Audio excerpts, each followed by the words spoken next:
ശ്രീനാരായണ ഗുരുദേവൻ രചിച്ച ചിജ്ജട ചിന്തനം എന്ന കൃതിക്ക് professor G Balakrishnan Nair sir എഴുതിയ വ്യാഖ്യാനത്തിൻ്റെ ഓഡിയോ ബുക്ക് നമുക്ക് തുടർന്നു കേൾക്കാം. ഒരു ജീവൻ മുക്തൻ്റെ ഭാവാവേശം. സർവത്ര സത്യം കണ്ട് ധന്യനാകുന്ന ജീവൻ മുക്തൻ ചിജ്ജട ഭേദം വിട്ട് ജഗദീശ്വരനെ മാടി വിളിച്ച് ഭാവാവേശം കൊള്ളുന്നതെങ്ങനെ എന്നാണ് 7-ാം പദ്യത്തിൽ ചിത്രീകരിക്കുന്നത്. അരുളേ തിരുമേനി അണഞ്ഞിടുമീ ഇരുളേ, വെളിയേ ഇടയേ പൊതുവേ, കരളേ കരളിങ്കലിരിക്കുമരും പൊരുളേ, പുരി മൂന്നു മെരിച്ചവനേ. അരുളേ, ഭക്തന്മാർക്ക് കാരുണ്യമൂർത്തിയായി തെളിയുന്ന ഭഗവാനെ, തിരുമേനി അണഞ്ഞിടുമീ ഇരുളേ, അവിടുത്തെ സ്വരൂപത്തെ മറയ്ക്കാൻ വന്നെത്തുന്ന ആവരണമേ, വെളിയേ, അതിൽ നിന്നും രൂപം കൊള്ളുന്ന ആകാശമേ, ഇടയേ, തുടർന്ന് ജഡപരിണാമത്തിലെ മധ്യഘട്ടമായി വിളങ്ങുന്നവനെ, പൊതുവേ, എല്ലാ ജഡപരിണാമങ്ങളും ഞാൻ തന്നെയാണെന്ന് അഭിമാനിച്ച് സാമാന്യ അഹങ്കാരമായി സ്ഥിതി ചെയ്യുന്ന മഹത്തത്വമേ, കരളെ, ജീവനിരിപ്പിടമായ ഹൃദയമായി കാണപ്പെടുന്നവനെ, കരളിങ്കലിരിക്കും അരുംപൊരുളെ, ഹൃദയത്തിൽ ഞാൻ ഞാൻ എന്നിങ്ങനെ സ്ഫുരിച്ചുകൊണ്ട് ശുദ്ധബോധമായി വിളങ്ങുന്നവനെ, പുരി മൂന്നു മെരിച്ചവനെ, ഹൃദയത്തിലിരുന്നു കൊണ്ട് കാരണ സൂക്ഷ്മ സ്ഥൂല ദേഹങ്ങളെന്ന 3 പുരങ്ങളെയും ചുട്ടുചാമ്പലാക്കിയവനെ, അങ്ങയെ ഞാൻ മേൽ വിവരിച്ച രൂപത്തിലെല്ലാം എങ്ങും കണ്ടു വണങ്ങുന്നു. സാമാന്യ അഹങ്കാര രൂപമായ മഹത്തത്വം, ഭഗവാന്റെ കാരുണ്യമൂർത്തിത്വം, തിരുമേനിയെ മറയ്ക്കുന്ന ആവരണം, ആകാശ ആവിർഭാവം, ജഡപരിണാമത്തിലെ മധ്യഘട്ടം എന്നിവ മുൻ പദ്യങ്ങളിലെ വ്യാഖ്യാനം നോക്കി വിശദമായി ധരിക്കേണ്ടതാണ്. സൃഷ്ടിക്ക് മുമ്പ് ആദ്യമായി ശക്തി അജ്ഞാന ആവരണം കൊണ്ട് വസ്തുസ്വരൂപത്തെ മറയ്ക്കുന്നു. ഇതിനെ ശാസ്ത്രം അവ്യക്തദശ എന്നാണ് നിർദ്ദേശിക്കുന്നത്. തുടർന്നാവിർഭവിക്കുന്ന ശക്തിയുടെ ആദ്യത്തെ പ്രകടരൂപമാണ് പ്രാണൻ. ഇതിന് ശാസ്ത്രം മഹത്തത്വം, മഹാനാത്മാവ്, സത്വബുദ്ധി എന്നെല്ലാം പേരുകൾ നൽകിയിട്ടുണ്ട്. പ്രപഞ്ചത്തിൻ്റെ മുഴുവൻ ബീജമാണ് ഈ സത്വബുദ്ധി. അനന്തരം ഇതിൽ നിന്നും സ്ഥൂലരൂപത്തിലുള്ള പ്രപഞ്ചഘടകങ്ങൾ ഒന്നൊന്നായി രൂപം കൊള്ളുന്നു. സൂക്ഷ്മരൂപത്തിലായാലും പ്രപഞ്ചഘടകങ്ങളെല്ലാം ഞാൻ തന്നെയാണെന്നത്രേ സത്വബുദ്ധിയുടെ അനുഭവം. അതുകൊണ്ട് സത്വബുദ്ധിയുടെ സ്വരൂപം സാമാന്യ അഹന്തയാണ്. സർവവും താൻ തന്നെ എന്നുള്ള അനുഭവമുള്ളതുകൊണ്ട് രാഗദ്വേഷങ്ങൾക്കോ മതമാത്സര്യങ്ങൾക്കോ ഇവിടെ പ്രസക്തിയില്ല. അതുകൊണ്ട് സദാ നിർമ്മലമായി തെളിഞ്ഞു വിളങ്ങുന്ന ഒരു അനുഭവ ദശയാണ് ഈ പ്രാണസാക്ഷാത്കാരം. ഇവിടത്തെ സാമാന്യ അഹന്തയുടെ നൈർമല്യം കൊണ്ടാണ് ഇതിന് സത്വബുദ്ധി എന്ന പേരും അന്വർത്ഥമായി തീരുന്നത്. ഈ സാമാന്യ അഹന്തയിലാണ് ശരീരങ്ങൾ രൂപം കൊള്ളുന്നതോടെ തിരയിൽ കുമിളകളെന്ന പോലെ വ്യക്തി അഹന്തകൾ രൂപം കൊള്ളുന്നത്. ചുരുക്കത്തിൽ അഹങ്കാരം 2 തരത്തിലുണ്ട്: സാമാന്യ അഹങ്കാരമെന്നും വിശേഷ അഹങ്കാരമെന്നും. പ്രാണസാക്ഷാത്കാരത്തിലെ സത്വബുദ്ധിയാണ് സാമാന്യ അഹങ്കാരം. എല്ലാ പ്രപഞ്ചഘടകങ്ങളും താൻ തന്നെയാണെന്ന് അനുഭവിക്കുന്നതുകൊണ്ട് പേരന്വർത്ഥമാണെന്ന് പറയേണ്ടതില്ലല്ലോ. എല്ലാ പ്രപഞ്ചഘടകങ്ങളിലും താൻ തന്നെ ആണെന്ന് അനുഭവിക്കുന്നത് കൊണ്ട് പേര് അന്വർത്ഥമാണെന്ന് പറയേണ്ടതില്ലല്ലോ. വ്യക്തി ശരീരങ്ങളിൽ അഭിമാനം കൊള്ളുന്ന അഹങ്കാരങ്ങളാണ് വിശേഷ അഹങ്കാരങ്ങൾ. വിശേഷ അഹന്തയ്ക്ക് വിജ്ഞാനാത്മാവെന്നും സാമാന്യ അഹന്തയ്ക്ക് മഹാനാത്മാവെന്നും വേറെയും പേരുകളുണ്ട്.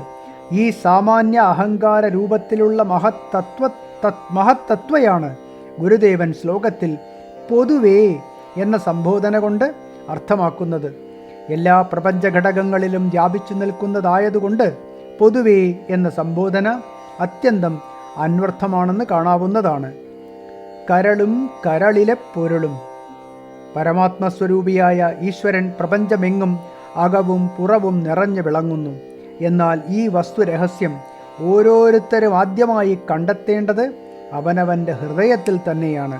സ്വന്തം ഹൃദയത്തിൽ വസ്തു സാക്ഷാത്കരിക്കപ്പെടുന്നതോടെ അതിൻ്റെ സർവവ്യാപിത്വവും തെളിഞ്ഞു കിട്ടും. അതുകൊണ്ടാണ് ഈശ്വരൻ ഹൃദയത്തിൽ സ്ഥിതി ചെയ്യുന്നു എന്ന് ശാസ്ത്രഗ്രന്ഥങ്ങൾ ഘോഷിക്കുന്നത്. മാത്രമല്ല, ഈശ്വരൻ സർവവ്യാപിയാണെങ്കിലും ഓരോരുത്തർക്കും തൽക്കാലം ഈശ്വരൻ്റെ സ്ഫുരണം അനുഭവപ്പെടുന്നത് അവനവൻ്റെ ഉള്ളിലാണല്ലോ. ഹൃദയഗുഹയിലിരിക്കുന്ന ഈശ്വരൻ്റെ സ്പഷ്ടമായ സ്ഫുരണമാണ് ജീവഭാവേന ഞാൻ ഞാൻ എന്നിങ്ങനെ സകലരും സദാ അനുഭവിച്ചു കൊണ്ടിരിക്കുന്നത്. ഈശ്വര സർവഭൂതാനാം ഹൃദയശേ അർജുന തിഷ്ഠതി.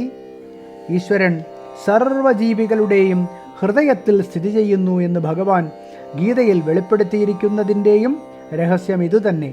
ഇവിടെ ഒരു കാര്യം പ്രത്യേകം ഓർമ്മിക്കുവാനുണ്ട്. ചില യോഗികൾ അഭിപ്രായപ്പെടുന്നത് പോലെ വേദാന്ത പ്രസിദ്ധമായ ഹൃദയം ഭ്രൂമധ്യത്തിലല്ല, ശരീരമധ്യത്തിലാണ്. ശ്രീ വിദ്യാരണ്യസ്വാമികൾ അനുഭൂതി പ്രകാശമെന്ന ഗ്രന്ഥത്തിൽ ഹൃദയത്തെ വിവരിച്ചിരിക്കുന്നത് നോക്കുക. അനാഭിതസ്തഥാ കണ്ഠാത് ഹൃദയം മധ്യതസ്ഥിതം സനാളം പദ്മകോശാഭം പഞ്ചഛിദ്രമധോമുഖം. ദേഹമധ്യത്തിൽ നാഭിക്കും കണ്ഠത്തിനുമിടയ്ക്കാണ് ഹൃദയം സ്ഥിതി ചെയ്യുന്നത്. തണ്ടുള്ള താമരപ്പൂവിൻ്റെ അകം പോലെയാണ് അതിൻ്റെ ആകൃതി.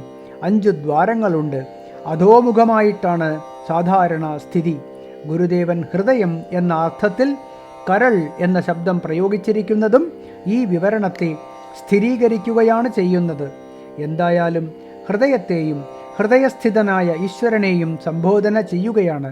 കരളേ കരളിങ്കലിരിക്കും അരും പൊരുളേ എന്ന ഭാഗം കൊണ്ട്.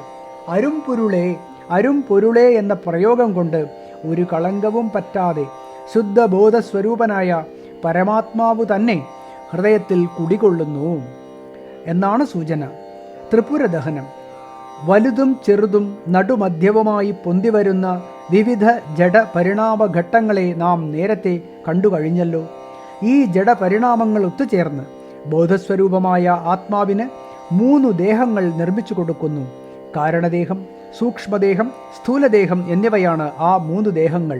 പ്രപഞ്ചത്തെ മുഴുവൻ സ്വദേഹമായി അഭിമാനിക്കുന്ന സമഷ്ടിബോധത്തിനും വ്യക്തിബോധത്തിനും ഈ 3 ദേഹങ്ങളും ഉണ്ടെന്ന് ഓർക്കേണ്ടതാണ്. ആത്മാവിനെ മറച്ചുകൊണ്ട് ആദ്യം ആവിർഭവിക്കുന്ന അജ്ഞാന ആവരണമാണ് കാരണദേഹം. ആത്മാവിനെ മറച്ചുകൊണ്ട് ആദ്യമായി ആവിർഭവിക്കുന്ന അജ്ഞാന ആവരണമാണ് കാരണദേഹം. കാരണദേഹത്തെ മാത്രം അവലംബിച്ച് ബോധം സ്ഥിതി ചെയ്യുന്ന അനുഭവ ദശകളാണ് പ്രളയവും ഉറക്കവും. കാരണദേഹത്തെ മാത്രം അവലംബിച്ച് ബോധം സ്ഥിതി ചെയ്യുന്ന അനുഭവ ദശകളാണ് പ്രളയവും ഉറക്കവും. സമഷ്ടിബോധത്തിന് പ്രളയം, വ്യഷ്ടിബോധത്തിന് ഉറക്കം. പ്രളയാനുഭവത്തിൽ കാരണദേഹത്തെ ആശ്രയിച്ച് സ്ഥിതി ചെയ്യുന്ന സമഷ്ടിയുടെ അംശം മാത്രമാണ് വ്യഷ്ടി എന്ന് എപ്പോഴും ഓർത്തിരിക്കേണ്ടതാണ്. പ്രളയാനുഭവത്തിൽ കാരണദേഹത്തെ ആശ്രയിച്ച് സ്ഥിതി ചെയ്യുന്ന സമഷ്ടിയുടെ അംശം മാത്രമാണ് വ്യഷ്ടി എന്ന് എപ്പോഴും ഓർത്തിരിക്കേണ്ടതാണ്. കാരണശരീരത്തിൽ നിന്നും പ്രാണൻ, മനസ്സ്, സൂക്ഷ്മേന്ദ്രിയങ്ങൾ എന്നീ ജഡരൂപങ്ങൾ പൊന്തി വരുന്നതോടെ സമഷ്ടിയുടെയും വ്യഷ്ടിയുടെയും സൂക്ഷ്മശരീരം രൂപം കൊള്ളുന്നു. 5 പ്രാണന്മാർ, 5 ജ്ഞാനേന്ദ്രിയങ്ങൾ, 5 കർമ്മേന്ദ്രിയങ്ങൾ, ബുദ്ധി, മനസ്സ് എന്നീ 17 തത്വങ്ങൾ കൂടിച്ചേർന്നതാണ് സൂക്ഷ്മശരീരം. സമഷ്ടിബോധത്തിൽ സ്ഥൂല പഞ്ചഭൂതങ്ങൾ ആവിർഭവിക്കുന്നതിന് മുൻപുള്ള സങ്കല്പദശയാണ് അതിൻ്റെ സൂക്ഷ്മശരീരം. വ്യഷ്ടിബോധത്തിൽ അന്തഃക്കരണം എന്നറിയപ്പെടുന്നത് സൂക്ഷ്മശരീരത്തിൻ്റെ അനുഭവദശയാണ്. വ്യഷ്ടിയിൽ സൂക്ഷ്മശരീരം മാത്രമായി നിന്നുകൊണ്ടുള്ള പ്രവർത്തന രംഗമാണ് സ്വപ്നം. വ്യഷ്ടിയിൽ സൂക്ഷ്മശരീരം മാത്രമായി നിന്നുകൊണ്ടുള്ള പ്രവർത്തന രംഗമാണ് സ്വപ്നം. സമഷ്ടി സൂക്ഷ്മശരീരത്തിൽ അഭിമാനം കൊള്ളുന്ന ബോധത്തിന് ഹിരണ്യഗർഭൻ എന്നാണ് പേര്. വ്യഷ്ടി സൂക്ഷ്മശരീരത്തിൽ അഭിമാനം കൊള്ളുന്ന ബോധത്തിന് തൈജസനെന്നും. സ്ഥൂല പഞ്ചഭൂതങ്ങൾ കൂടിച്ചേർന്നതാണ് സ്ഥൂലശരീരം. പുറമേ കാണുന്ന പ്രപഞ്ചമാണ് സമഷ്ടിബോധത്തിൻ്റെ സ്ഥൂലശരീരം. മാംസാസ്ഥിമയമായി കാണപ്പെടുന്നതാണ് വ്യഷ്ടിബോധത്തിൻ്റെ സ്ഥൂലശരീരം.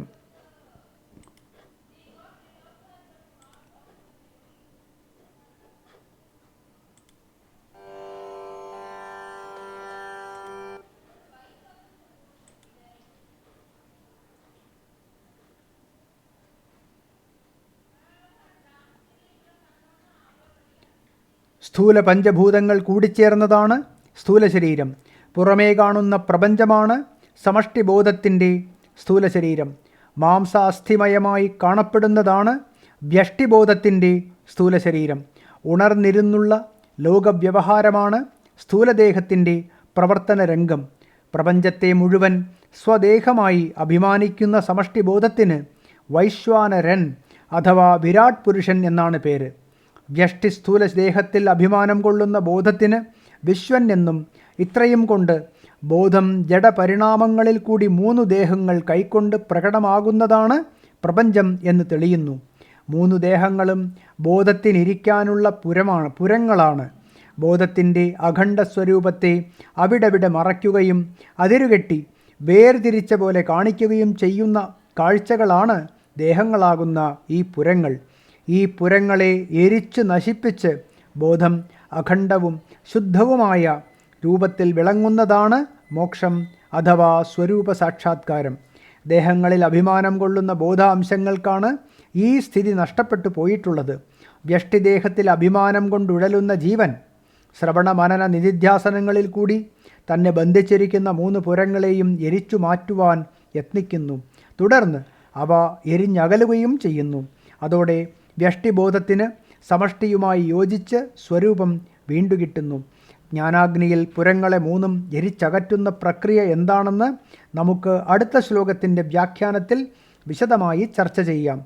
എന്തായാലും മേൽ വിവരിച്ച 3 പുരികളെയും എരിച്ചു മാറ്റി തെളിയുന്ന അഖണ്ഡബോധസ്വരൂപിയായ ഈശ്വരനെയാണ് ഗുരുദേവൻ പുരി 3 എരിച്ചവനെ എന്ന ഭാഗം കൊണ്ട് സംബോധന ചെയ്തിരിക്കുന്നത്. ത്രിപുര ദഹന രഹസ്യം. ജഡനിർമ്മിതങ്ങളായ 3 പുരങ്ങളെയും എരിച്ചകറ്റി വേണം ബോധത്തിൻ്റെ അഖണ്ഡ നില സാക്ഷാത്കരിക്കുവാൻ. ഒരു സാധകൻ ശ്രവണ മനന നിധിധ്യാസനാദി സാധനകൾ ശീലിച്ചു വേണം ഇത് നേടാൻ. ഭൗതിക കാര്യങ്ങളിലുള്ള സംഘം കുറച്ച് സാധനകൾ ശീലിക്കുന്നതോടെ ആദ്യമായി മനസ്സ് പ്രകാശമേന്തി പ്രസന്നമായിത്തീരുന്നു. തുടർന്ന് ജഡസങ്കല്പങ്ങൾ ഒഴിഞ്ഞുമാറി പ്രാണസാക്ഷാത്കാരത്തിൽ എത്തിച്ചേരുന്നു. ബോധപൂർവം പ്രാണസ്പന്ദനവും നിലയ്ക്കുന്നതോടെ അഖണ്ഡ വസ്തു സ്വരൂപം തെളിയുന്നു. അതോടെ മായാനിർമ്മിതങ്ങളായ 3 പുരങ്ങളും മിഥ്യാദർശനങ്ങൾ മാത്രമാണെന്ന് തെളിയുകയും ചെയ്യുന്നു.